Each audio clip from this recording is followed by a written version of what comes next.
మన లైఫ్ స్టైల్లో ఎన్ని మార్పులు వచ్చాయో కదండి. ఇంతకుముందు తిండి లేక తిండి కోసం ఎదురు చూసేవాళ్ళు. కానీ ఇప్పుడు తిండున్నా కూడా ఆరోగ్యం సహకరించట్లా.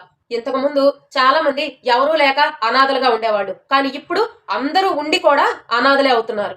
ఎవరైనా బాధగా ఉంటే ఓదార్చేవాళ్ళు, బాధను తీర్చేవాళ్ళు ఎక్కువగా ఉండేవాళ్ళు ఒకప్పుడు. కానీ ఇప్పుడు ఎవరైనా మంచిగా ఉంటే వాళ్ళను బాధ పెట్టాలని చూసేవాళ్లే ఎక్కువ మంది ఉన్నారు. అలాగే ముఖ్యమైన విషయం అండి ఇంకోటి. చాలా మంది అందరికీ మంచి చేయాలని అనుకుంటూ ఉంటారు. కానీ ఈ మంచి చేయాలి అనుకున్న వాళ్ళని కూడా ముంచే వాళ్ళు ఉంటారు.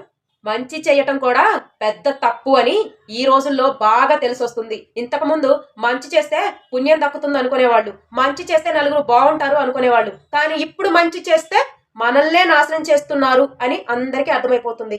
కావాలని మంచి వాళ్ళు కూడా అమ్మో మేము మంచితనంగా ఉంటే ఇలా జరుగుతుంది అని చెప్పి భయపడి చెడ్డవాళ్ళుగా మారిపోయే వాళ్ళు చాలా మంది ఉన్నారు.